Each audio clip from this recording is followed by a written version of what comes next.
जय मसीह की। Praise Lord. मैं स्टैनली मैकवान, मेरे YouTube channel Hindi Gujarati Bible study में आपका स्वागत है। Narendra Modi ji, Joe Biden, Elon Musk, Illuminati, secret societies, ये सारे न्यू वर्ल्ड ऑर्डर लाने का प्रयत्न कर रहे हैं। मतलब एक नई वैश्विक व्यवस्था, और उसको जो चलाने वाला होगा वो है एंटी क्राइस्ट। क्या वो ऐसा कर पाएंगे? क्या उनमें शक्ति है? कैसा हो सकता है? या बीच में कुछ और हो जाएगा? एक भविष्यवाणी जानने के लिए इस वीडियो को पूरा देखो और मेरे चैनल को सब्सक्राइब करो। जय मसीह की। Praise Lord. मैं स्टैनली मैकवान, मेरे YouTube channel Hindi Gujarati Bible study में आपका स्वागत है। मेरे चैनल को अभी से सब्सक्राइब कर लीजिए। आज एक बहुत बड़ी खबर मैं आपको देने के लिए जा रहा हूं, और इसलिए बहुत सावधानी से इस वीडियो में अंत तक बने रहो। अगर ये वीडियो आपने अंत तक नहीं देखा तो हो सकता है कि आपका अनंत जीवन खतरे में आ सकता है, और इसलिए इस वीडियो को अंत तक देखो, मेरे साथ मेरे चैनल पर बने रहो, क्योंकि उसमें वही बात सिखाई जाती है जो बाइबल के अनुसार है। आज दुनिया की बड़ी बड़ी हस्तियां जो है वो इस दुनिया को कंट्रोल करने में लगी हुई है। बड़ी बड़ी हस्तियां बोले तो एलन मस्क, मार्क जुकरबर्ग, और फिर ऐसे बड़े बड़े नेता जो बाइडेन, या फिर हम बात करते हैं बिल गेट्स की। ये सभी लोग इस दुनिया को कंट्रोल करना चाहते हैं, और इसलिए हर रोज इनकी कोई ना कोई खबर बाजार में आती रहती है। ये लोग पूरी दुनिया के ऊपर राज करना चाहते हैं कि हम लोग इस दुनिया के ऊपर राज करें। साथ में इन लोगों ने बड़े बड़े नेता को भी अपने वश में कर लिया है। अलग अलग देश के प्राइम मिनिस्टर, उनके प्रेसिडेंट्स, उनके राष्ट्रपति, ऐसे लोगों को भी इन लोगों ने कंट्रोल में कर रखा है। जैसे prime minister Narendra Modi, prime minister Benjamin Netanyahu, prime minister Joe Biden, ये सब इन बड़े बड़े लोगों के कंट्रोल में आ चुके।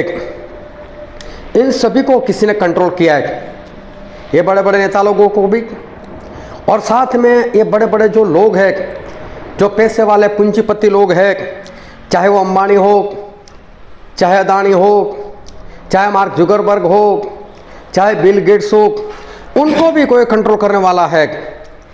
और मालूम है, एक ऐसी संस्था है जो इल्यूमिनाटी के नाम से जानी जाती है, और इल्यूमिनाटी वो बहुत ही खतरनाक संस्था है। उसके बारे में अगर आप जानना चाहोगे तो आपको कहीं से कोई भी इंफॉर्मेशन नहीं मिलेगी। इनके कितने मेंबर्स हैं वो आपको जानने को नहीं मिलेगा। कौन कौन इनके मेंबर है वो भी आपको जानने को नहीं मिलेगा। ये बहुत ही सीक्रेट सोसाइटी है, बहुत गुप्त रीति से काम करती है। लेकिन आप विकिपीडिया में जाओगे तो आपको जानने को मिलेगा कि 1 मई 1776 में इसकी स्थापना की गई थी, और जर्मन में इसकी स्थापना हुई थी, और आज 200 से ज़्यादा साल हो गए, और ये संस्था अभी भी चल रही है। लेकिन ये कभी भी अपने कोई भी काम को ये लोग जाहिर नहीं करते, कभी भी कोई भी काम को ये दर्शाते नहीं। ये लोग बहुत ही खतरनाक है। ये लोग तय करते हैं कि कब कौन से देश में किसको प्राइम मिनिस्टर बनाया जाए, किसको राष्ट्रपति बनाया जाए। अगर आप समझते हो कि आप वोटिंग करते हो और उसके हिसाब से रिजल्ट आता है, तो ये बात गलत है। किसी भी देश में प्राइम मिनिस्टर बनने के लिए इस संस्था का मेंबर बनना ही पड़ता है। उसके बिना कोई भी कभी भी प्राइम मिनिस्टर नहीं बन सकता। माना जाता है कि जो बड़े बड़े लोगों की हत्या हो जाती है और कभी उसका कोई कातिल पकड़ा नहीं जाता, तो उसके पीछे यही संस्था होती है, ऐसा मानना है। अमेरिका के प्रेसिडेंट जॉन एफ कैनेडी, उनकी हत्या हो गई थी, कोई कातिल नहीं पकड़ा गया, और उनके बारे में भी यही माना जाता है कि इनके पीछे यही सीक्रेट सोसाइटी, ये इल्यूमिनाटी वाले लोग थे, ये बहुत गुप्त रीति से काम करते। इनके मेंबर भी कई जगह तो एक दूसरे को जानते नहीं, ऐसा है। ये लोग हाथों के कोई साइन बनाते जिससे पता चलता है कि हाँ ये उसका मेंबर है। अमेरिका का एक इलाका है जो बहुत ही गुप्त इलाका है, जो मैं आपको स्क्रीन पर दिखा रहा हूँ। उस एरिया को बोल रहे हैं एरिया 51, जो काफ़ी बाहर की साइड और वीराने में ये जगह बनाई गई है, लेकिन चारों तरफ कड़ी सुरक्षा। लेकिन मैं एक चौंका देने वाली बात बताता हूँ, अमेरिका का प्रेसिडेंट भी वहाँ पर नहीं जा सकता। आज तक किसी को नहीं मालूम कि एरिया 51 में है कौन और वो कर क्या रहे। इतना ही नहीं, अगर आप गूगल मैप में जाओगे और उसमें एरिया 51 डालोगे तो उसका लोकेशन तक नहीं मिलता। लेकिन आप स्क्रीन पर देख रहे हो कितना बड़ा इलाका है, कैसी जगह पर है, लेकिन उसके बारे में गूगल मैप भी नहीं बता रहा है। तो क्या अमेरिका जैसे देश वाले को क्या पता नहीं कि इसमें क्या हो रहा है? क्या वो लोग वहां पर जा नहीं सकते? क्या वहां पर रेड नहीं डाल सकते? कौन लोग हो भाई आप? लेकिन माना जाता है कि अमेरिका सरकार को भी जो कंट्रोल कर कर बैठा है वो इल्यूमिनाटी, वो यहाँ पर रहते हैं। ये उनकी जगह है, वहाँ पर वो लोग अपनी सीक्रेट मीटिंग्स, कॉन्फ्रेंस वगैरह यहाँ पर करते हैं। इन लोगों ने ऐसे ऐसे मशीन बना कर रखे कि जिससे कौन से देश में कहाँ पर कब धरती कंपलाना है, कहाँ पर ज्वालामुखी को फाड़ना है, कहाँ पर सुनामी लेकर आना है, कहाँ पर बरसात लेकर आना है, कहाँ पर ठंड गिरानी है, कहाँ पर गर्मी लानी है, ये सब कुछ इनके हाथों में। जापान के अंदर जो सुनामी आई थी, अरबों रुपए का नुकसान हो गया था, काफ़ी लोग मर गए थे, उनके पीछे इन्हीं का हाथ था। वो कोई कुदरती तौर से सुनामी नहीं आई थी। इतना ही नहीं, आजकल जो ठंड पड़ रही है पूरी दुनिया में, उसके पीछे भी इन्हीं लोगों का हाथ ऐसा माना जाता है। और आने वाले दिनों में बहुत गर्मी आने वाली, वो भी इन्हीं की ओर से आने वाली है।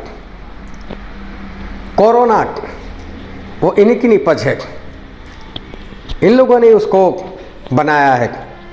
इतना ही नहीं, अगर आपको ये बात समझ में ना आए तो उनके जो मशीन बनाए हैं वो मशीन के नाम भी मैं बता देता हूँ। Heart, HAART।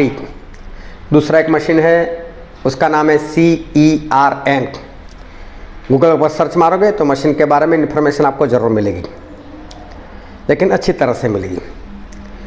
जो भी धरतीकंप होता है, बरसात आता है, गर्मी पड़ती है, तूफान आता है, ज्वालामुखी फाटता है, तो उन सभी में ऐसा होता है कि आसमान में जो हमारा वातावरण है, जिसको एटमॉस्फेयर बोलते हैं, उसके ऊपर एक लेयर और है, और उस लेयर में कुछ होता है जिसके कारण इस पृथ्वी पर सारा बदलाव आता है।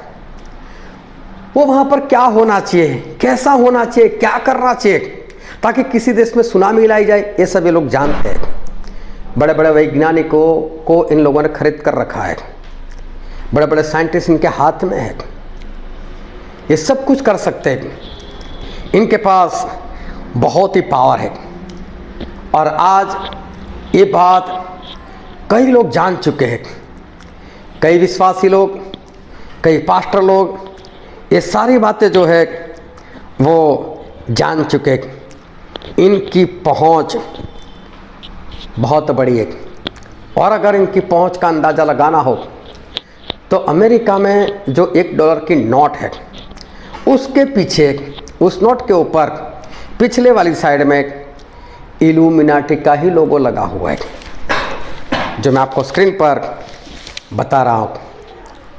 सोचो इनका लोगो अगर वहाँ पर $1 की नोट पर लग सकता है तो सोचो इनकी पहुँच कहाँ तक होगी। ये सभी मिलकर, ये Bill Gates, Elon Musk, Zuckerberg, Modi, Biden, Illuminati, ये सभी लोग मिलकर न्यू वर्ल्ड ऑर्डर लाना चाहते हैं। न्यू वर्ल्ड ऑर्डर मतलब नई वैश्विक व्यवस्था। उसमें अलग अलग देश नहीं, अलग अलग देश के अलग अलग कानून नहीं, अलग अलग देश के अलग अलग पासपोर्ट नहीं, लेकिन पूरी दुनिया मिलकर एक देश। आपको कहीं पर भी जाना है तो सिर्फ आपको टिकट निकालना है, कोई वीज़ा की ज़रूरत नहीं, कोई पासपोर्ट की ज़रूरत नहीं। जिस तरह से आप अपने देश में घूम सकते हो एक शहर से दूसरे शहर में, वैसे आप पूरी दुनिया में जा सकते हो। इतना ही नहीं,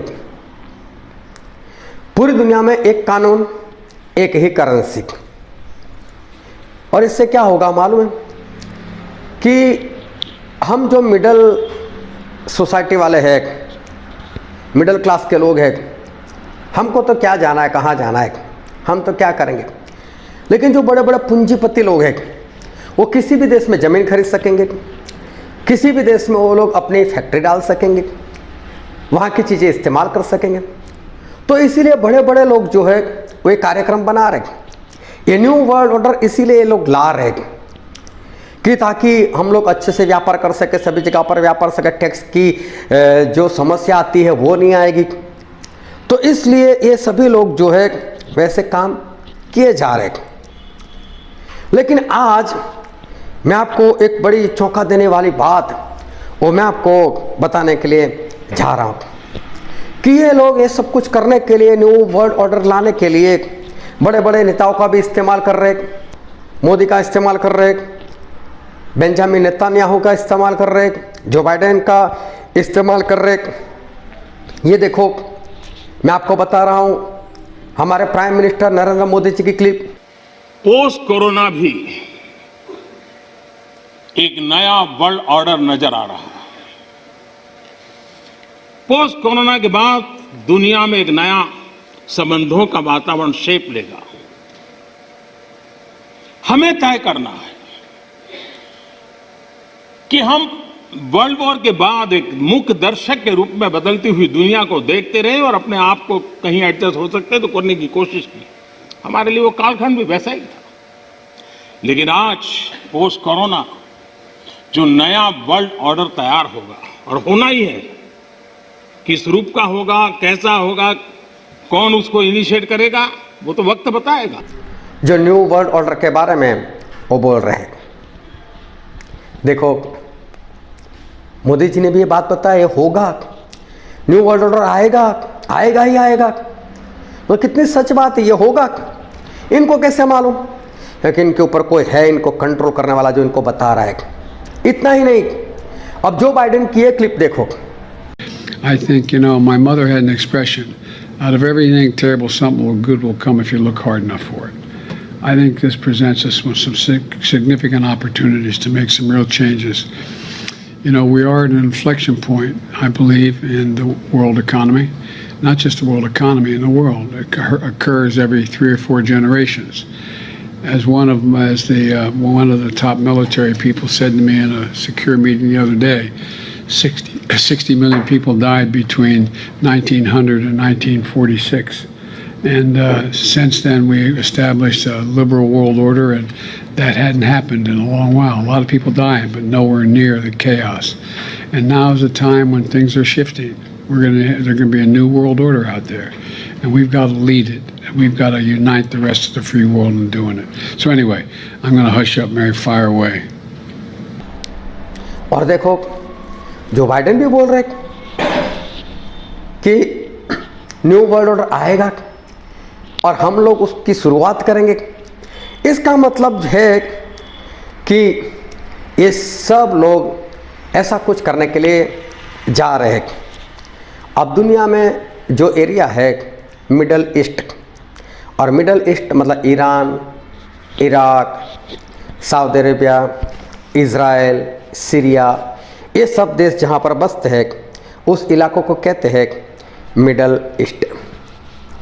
और ये बड़े बड़े सारे मिलकर एलन मस्क, जो बाइडेन, ऐसे बड़े बड़े लोग इस मिडल ईस्ट को बर्बाद करने में तुले हैं। क्यों बर्बाद करने में तुले हैं? एक तो ये मुसलमान लोग हैं, नफरत करते। दूसरी बात ये है कि मिडल ईस्ट में क्रूड ऑयल होता है जो ज़मीन में है, मिलता है इनको, और क्रूड ऑयल की वजह से ईरान है, इराक है, कुवैत है, सऊदी अरेबिया है, ये सारे पैसे वाले हैं क्योंकि वहाँ से ऑयल बहुत निकलता है जो और कहीं नहीं निकलता, और उसी ऑयल से पेट्रोल, डीजल वो सब बनता है, और कोई भी व्हीकल होती है पेट्रोल डीजल से चलती है। तो इसलिए इनके पास खरीदना ही पड़ता है। तो पूरी दुनिया को दे देकर ये लोग पैसे वाले बन चुके। तो ये लोग इनका साम्राज्य खत्म करना चाहते, और इसलिए मालूम है ये लोग क्या कर रहे हैं? इलेक्ट्रिक पर जा रहे हैं, सोलर सिस्टम पर जा रहे हैं। एलन मस्क का प्रोजेक्ट है कि वो पूरा घर सोलर सिस्टम पर बनाना चाहता है। आपके घर में ईंटें ही सोलर सिस्टम वाली, मतलब वही इलेक्ट्रिसिटी खींच लेगी, बिना वायर आप बल्ब जला सकते हो। एलन मस्क का एक दूसरा प्रोजेक्ट है टेस्ला कार, इलेक्ट्रिक कार। उसकी बैटरी 15-20 मिनट में चार्ज हो जाएगी और 500 से लेकर 1000 किलोमीटर तक दौड़ेगी। तो इंसान तो खुश हो जाएगा, ये अच्छा है, पेट्रोल का खर्च नहीं, इंजन ऑयल का खर्च नहीं, सस्ते में इधर उधर घूमना। लेकिन इलेक्ट्रिसिटी लाने का कारण ये है कि सभी लोग इलेक्ट्रिसिटी पर जाए। आप देखना हमारे शहर में ज़्यादातर हर पेट्रोल पंप के ऊपर एक बोर्ड लगा हुआ है, इलेक्ट्रिसिटी अपनाओ, इलेक्ट्रिक वाली गाड़ी जो है उसको अपनाओ, पेट्रोल डीजल को ख़त्म करो अभी। क्यों? क्योंकि पेट्रोल डीजल लोगों को यूज़ करना ख़त्म कर देंगे तो ईरान, इराक, सऊदी अरेबिया ये लोग बर्बाद हो जाएंगे। उनका गुजारा उन्हीं के ऊपर है, इनकी हुकूमत चली जाएगी।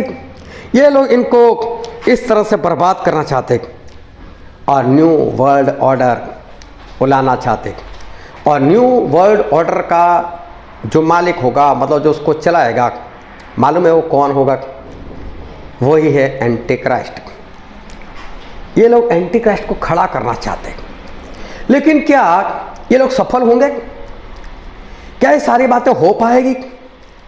क्योंकि इसके लिए इनको बहुत लोगों को मारना पड़ेगा, क्योंकि ये लोग दुनिया को खत्म करने के लिए जा रहे हैं। सभी लोगों को ऊपर कंट्रोल करना है तो बस्ती ज़्यादा होगी, इसलिए डीपॉपुलेशन ये लोग करने के लिए जा रहे हैं। इसलिए नई नई बीमारियां खोज खोज कर वैक्सीन दे देकर लोगों को मारने का प्लान है। इसलिए सुनामी लाकर, धरतीकंप लाकर लोगों को मारने का इरादा है। इसीलिए ज़्यादा गर्मी, ज़्यादा ठंडी लेकर लोगों को मारने का इरादा रखते हैं लोग। क्या सही में ये लोग सफल होंगे? क्या सही में वो लोग जिसको खड़ा करेंगे, क्या वही एंटी क्राइस्ट है? आज बड़े बड़े पास्टर यही मान रहे कि न्यू वर्ल्ड ऑर्डर आएगा और उसको जो चलाएगा, हैंडल करेगा, वही एंटी क्राइस्ट है। उनको उठाने वाले, खड़ा करने वाले यही लोग हैं। लेकिन आज मैं आपको एक बहुत चौंका देने वाली एक खबर, एक राज, एक सच्चाई वो मैं आपको बताना चाहता हूँ। ये लोग एंटी क्राइस्ट को खड़ा करने में कामयाब नहीं होंगे। क्यों? कौन है एंटी क्राइस्ट? कैसा होगा एंटी क्राइस्ट? और कहाँ से होगा एंटी क्राइस्ट? ये मसीह का विरोधी कौन होगा और कैसा होगा? वीडियो में अंत तक बने रहो। आज दुनिया के ज़्यादातर विश्वासी और पास्टर लोग और भविष्यवक्ता की निगाह है इसी Illuminati, Biden, Modi, Elon Musk, Bill Gates, Zuckerberg ऐसे लोगों पर है, और उनको देखकर वो मान रहे कि बस यही लोग सब कुछ करेंगे। पर मालूम है सही में क्या होगा? एंटीक्राइस्ट को जानना इतना आसान नहीं है। सही में वही होगा जो बाइबल ने चाहा है, सही में वही होगा जो बाइबल में लिखा हुआ है। और बाइबल में क्या लिखा हुआ है? बाइबल में परमेश्वर जो है वो क्या बता रहे? Bill Gates, Elon Musk, Joe Biden, कोई भी एंटीक्राइस्ट को नहीं खड़ा कर पाएगा। तो कौन खड़ा करेगा? कैसे खड़ा होगा? और एक वचन मैं आपके सामने बताना चाहता हूं, जो है प्रकाशित वाक्य उसका अध्याय 17 और 11, 12 और 13 वचन। जो पशु पहले था और अब नहीं है, वह आप 8वां है और उन 7 में से उत्पन्न हुआ और विनाश में पड़ेगा। जो 10 सिंह तूने देखे वे 10 राजा है, जिन्होंने जब अब तक राज्य नहीं पाया, पर उस पशु के साथ घड़ी भर के लिए राजाओं का सा अधिकार पाएंगे। ये सब एक मन होंगे और वे अपनी अपनी सामर्थ्य और अधिकार उस पशु को देंगे। कि जो पशु मतलब मसीह का विरोधी एंटीक्राइस्ट, वो जो है, तो यहां पर जो वचन पढ़ा वो ये कहना चाहता है कि वो कोई राजा नहीं है, वो कहीं का प्रेसिडेंट नहीं है, वो कोई बड़ा इंसान नहीं है, लेकिन 7 देश मिलकर इस मसीह के विरोधी को जो सही में है उसको अपना सामर्थ्य देंगे। और वो लोग बोलेंगे कि भाई साहब तेरे अंदर अकल बहुत है, तेरे अंदर समझ बहुत है, और इसलिए तू ऐसा कर कि हम तुझे अपना सामर्थ्य मतलब अपनी आर्मी देते, तू कुछ कर। अभी वो ध्यान समझना, ये सभी लोग मिलकर, जो बड़े बड़े लोग मिलकर मिडल ईस्ट को खत्म करना चाहते हैं, इजराइल का सहारा लेकर उसको सहायता कर कर Iran, Iraq, Kuwait, Saudi Arabia सभी को ख़त्म करना चाहते हैं, तो समझ लेना क्या होगा। क्या ये लोग चुप बैठेंगे? क्या ये लोग अपने अस्तित्व के लिए कुछ करेंगे? नहीं, इनमें ताकत नहीं है लड़ने की। लेकिन ये लोग क्या करेंगे? ऐसे एक व्यक्ति को चुनेंगे जो है एंटीक्राइस्ट। उनको भी नहीं मालूम ये एंटीक्राइस्ट है, लेकिन उसका दिमाग बहुत पावरफुल है, उसको पकड़ेंगे क्योंकि उसने भूतकाल में, पास्ट में ऐसा काम किया है जो बहुत ही दिमाग वाला था, जो बहुत खतरनाक था। और इसलिए वो लोग क्या करेंगे? उसको पकड़ेंगे, भाई साहब हम हमारे आर्मी देते हैं ना, तू कुछ आइडिया लगा, खत्म कर दे इसको। और मालूम है वो क्या करेगा? इन सभी की आर्मी का इस्तेमाल करते हुए सबसे पहले अमेरिका पर हमला कर देगा, और ऐसे अचानक करेगा कि सिर्फ 1 घंटे में वो अमेरिका को ख़त्म कर देगा, सिर्फ 1 घंटे में। और वही है एंटीक्राइस्ट। लेकिन जो उसको खड़ा कर रहे उनको भी नहीं मालूम कि एंटीक्राइस्ट है। और जो लोग एंटीक्राइस्ट खड़ा करना चाहते हैं, न्यू वर्ल्ड ऑर्डर लाना चाहते थे, वो तो आएगा ही आएगा, लेकिन उनके जरिए नहीं, ये एंटीक्राइस्ट खुद पूरे वर्ल्ड के ऊपर राज करने लग जाएगा, और उसके जरिए न्यू वर्ल्ड ऑर्डर शुरू होगा। जो लोग चाहते हैं कि हम करें, उनको तो पता भी नहीं चलेगा, उनके हाथ से बाजी कब निकल जाएगी, और ऐसा हो जाएगा क्योंकि मिडल ईस्ट अपने आप को बर्बाद होते हुए नहीं देखेंगे। वो लोग भी अपने अस्तित्व के लिए कुछ तो करेंगे, और वही लोग इस एंटीक्राइस्ट को खड़ा करेंगे, और वो इन सभी का नाश करते हुए वो देखना पूरी दुनिया के ऊपर राज करेगा। क्योंकि एंटीक्राइस्ट के बारे में एक सबसे बड़ी बात जो लिखी है, जो आज तक कोई भी पास्टर नहीं बता सका, और वो है प्रकाशित वाक्य उसका 17 अध्याय और उसका 8वां वचन। जो पशु तूने देखा है, जो एंटीक्राइस्ट पशु मसीह का विरोधी तूने देखा है, वह पहले तो था, वो पहले तो था, पर अब नहीं है, अब नहीं है, और अथाह कुंड से निकलकर विनाश में पड़ेगा। और पृथ्वी के रहने वाले, जिनके नाम जगत की उत्पत्ति के समय से जीवन की पुस्तक में लिखे नहीं गए, इस पशु की यह दशा देखकर कि पहले था और अब नहीं है और फिर आ जाएगा, अचंभा करेंगे। यहाँ पर लिखा है कि मसीह का विरोधी एक ऐसा व्यक्ति है जो है, जो था, लेकिन अब नहीं है। अब नहीं है मतलब लोग ऐसा समझते वो मर चुका है और फिर से आने वाला है, और जो लोग उसको देखेंगे एंटीक्राइस्ट, अचंभा करेंगे। और कौन अचंभा करेंगे कि जिनका नाम जीवन के पुस्तक में नहीं लिखा। तो क्या इल्यूमिनाटी वाले का नाम जीवन पुस्तक में लिखा है? क्या ऐसे जो विनाशकारी काम करने वाले का नाम जीवन पुस्तक में लिखा है? नहीं लिखा है। वो लोग खुद अचंभा करेंगे, अरे हम तो खड़ा करना चाहते, ये कौन सा खड़ा हो गया। और जो लोग उसको खड़ा कर रहे हैं उनको भी नहीं पता चलने वाला कि हम एंटीक्राइस्ट को खड़ा कर रहे हैं, वो बाद में पता चलेगा, वो भी अचंभा हो जाए ये। और इसलिए बहुत ध्यान समझना कि जो परिस्थिति चल रही है उसके ऊपर नजर मत लगाओ, लेकिन जो होने वाला है उसके ऊपर निगाह लगाओ। परमेश्वर का आशीष दे। आमीन।